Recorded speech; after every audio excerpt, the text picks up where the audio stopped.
बहुत समय पहले की बात है। एक पहाड़ी राज्य में राक्षसी राजकुमारी रहती थी। उसके पास अपार शक्ति थी, लेकिन उससे भी बड़ा था उसका अहंकार।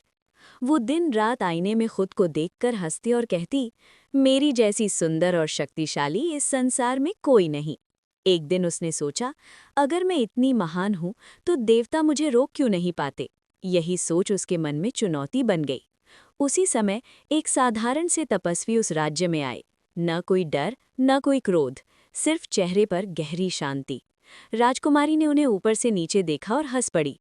बाबा, यहाँ तो मेरी ही चलती है। आप ध्यान करने आए हैं या रास्ता भटक गए? तपस्वी मुस्कुराए।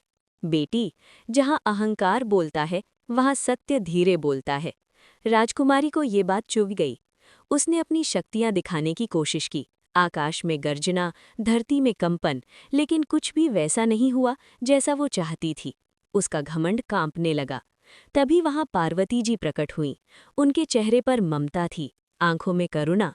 उन्होंने राजकुमारी के सिर पर हाथ रखा और कहा, शक्ति से दुनिया डरी जा सकती है, पर दिल नहीं जीते जाते। तपस्वी ने अपनी आंखें खोलीं। वो कोई साधारण व्यक्ति नहीं थे, वो स्वयं महादेव थे।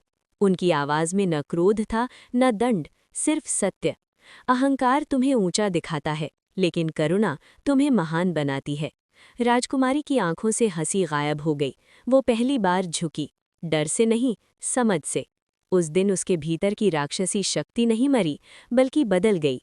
घमंड सेवा में और क्रूरता करुणा में।